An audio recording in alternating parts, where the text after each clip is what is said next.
Hi అండి. Lunch బాక్స్‌లోకి ఈజీగా, సింపుల్‌గా అయిపోయే బేబీ పొటాటోస్‌తో కర్రీ ఎలా చేసుకోవాలో ఈ వీడియోలో చూసేద్దాం.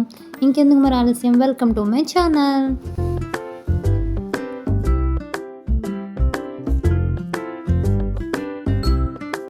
మనం ముందుగా బేబీ పొటాటోస్ తీసుకుని దాన్ని శుభ్రంగా కడిగేసుకోవాలండి 2-3 సార్లు. తర్వాత దాన్ని కుక్కర్లో పెట్టి మూత పెట్టేసి ఒక 2 విజిల్స్ వచ్చే వరకు ఉడకనివ్వాలి.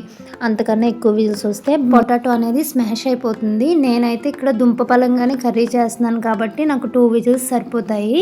లేదు స్మాష్ చేసేసుకుని మెత్తగా చేసుకోవాలనుకుంటే ఇంకెక్కువ విజిల్స్ రానివ్వచ్చు.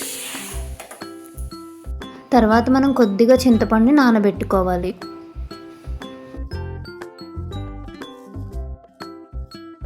తర్వాత మనం దుంపలు ఉడకబెట్టుకున్నాం కదండి, అవి ఇలా పీల్ తీసేసి పక్కన పెట్టుకోవాలి.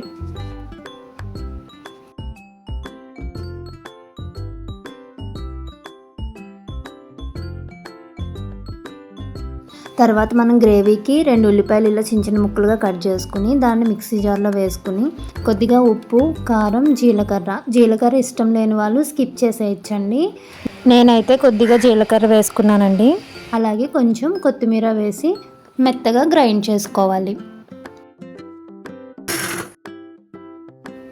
తర్వాత మనం స్టవ్ మీద మూకుడు పెట్టేసుకుని కొద్దిగా ఆయిల్ హీట్ ఎక్కాక కొద్దిగా పోపు దినుసులు వేసుకోవాలండి. పచ్చెనగపప్పు, మినపప్పు, జీలకర్ర వేసుకుని పోపు వేగాక బేబీ పొటాటోస్ని కూడా అందులో వేసేసుకుని కొద్దిగా వేగనివ్వాలి. బేబీ పొటాటోస్ ఇలా గోల్డెన్ కలర్ వచ్చేదాకా వేయించుకోవాలి. తర్వాత మనం గ్రేవీ చేసి పెట్టుకున్నాం కదండి, సో ఆ గ్రేవీని దీనిలో వేసేసుకొని ఒకసారి కలుపుకుని మూత పెట్టేసుకోవాలి.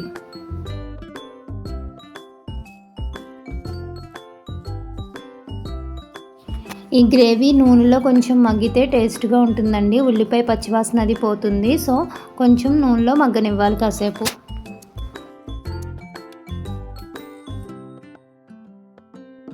ముందుగా చింతపండు పులుసు కొద్దిగా నానబెట్టుకున్నాం కదండి, ఆ చింతపండు పులుసు కూడా ఈ కర్రీలో వేసేసుకుందాం.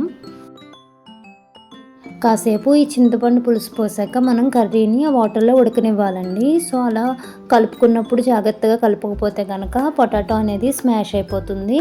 కాబట్టి కొంచెం కలుపుకొని మూత పెట్టేసుకుని ఇలా నూనె పైకి తేలేదాకా ఉడకనివ్వాలి. అంతేనండి, గుమగుమలాడే బేబీ పొటాటో కర్రీ రెడీ. మీరు కూడా ట్రై చేసి ఎలా ఉందో కామెంట్ చేయండి. నా వీడియో మీకు నచ్చితే కనుక లైక్ చేయండి, సబ్స్క్రైబ్ చేయండి. Thank you for watching.